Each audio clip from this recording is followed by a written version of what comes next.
What do you see as being the next stage of human evolution?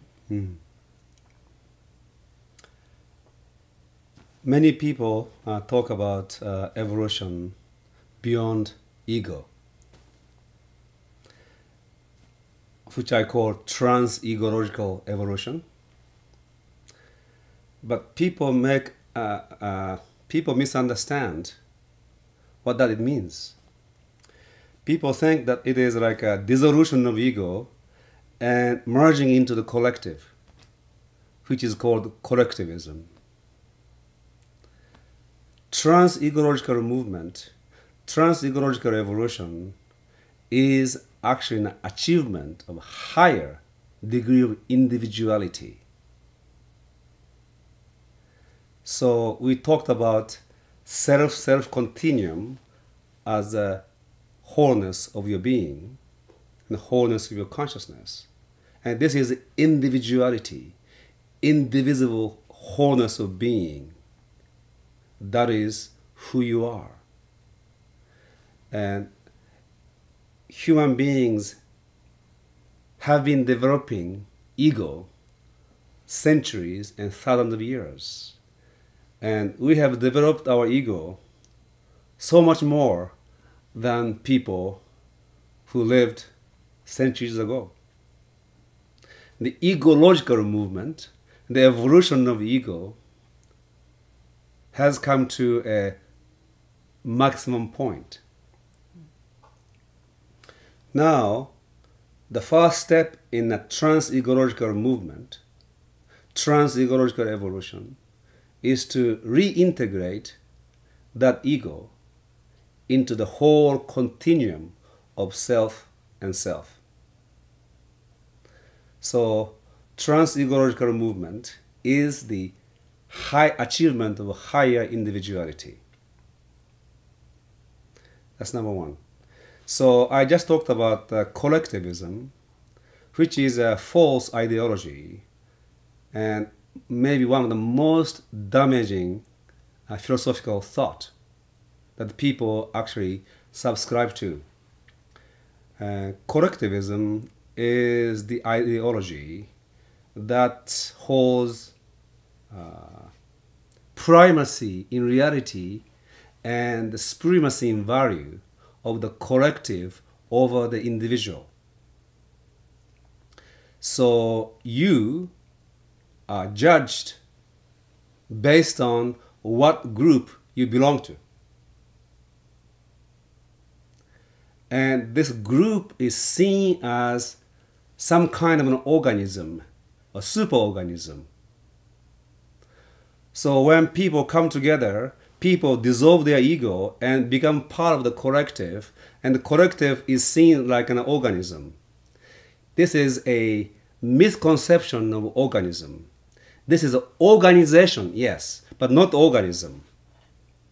So collectivism is a misconception of or confusion between organization and organism. When people come together and see this as an organism, what happens is bifurcation into two groups. Small group of people who are an elite, who controls and dominate the rest. And look, this has been the case with human society. Right. And some spiritual communities, they are repeating the same thing under the name of collectivism, under the name of trans-egological evolution.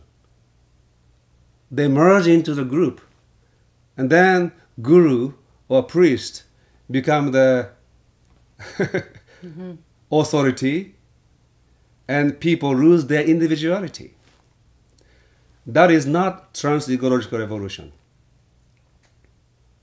Locus of evolution, locus of thinking, and locus of life is always with individual. This does not mean that there is no organization. People come together and form an organization. And there are ways to organize people in such a way, it is most conducive for evolution of each individual. This is what is called synergy. Synergy is defined as the behavior or movement of this whole system,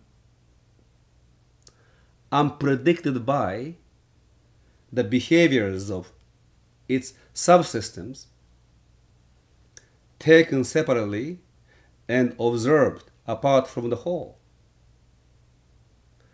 So when people come together in alignment for evolution, they can form a positive synergy so that other people can contribute to your evolution. And you, in turn, contribute to other people's evolution. So instead of you sitting in the mountain by yourself, meditating and evolving, as opposed to coming together and interacting with people, and unpredictable results can take place in your evolution, and you may evolve faster and further. This is an organization, but locus of evolution is always you. The individual. Invisible and indivisible wholeness of being. Now, when you restore this wholeness within you, then you become again a cosmic individual, this self-self continuum. Then you begin to evolve as this continuum. And this is trans-egological evolution that may be unique today than before. Because in the past, people did not have the kind of ego we have today. They are much more indistinct as egos than we are today. So this self-self continuum has a distinction which they didn't have before. So that is, to me, trans-egological evolution, achievement of higher and higher degree of individuality, including more and more universe into your individuality. So I include you in my individuality. You include me in your individuality. And we are cosmically interaccommodative of each other. So interestingly, when you achieve higher integrity, at the level of this higher self, we become interselves, intersouls. We become connected to each other at that level. That's where the true synergy takes place. That is not collective of the collectivism. It is a unity, higher unity of individuals, which takes place at the innermost core of our beings. So we become interbeings in that sense also.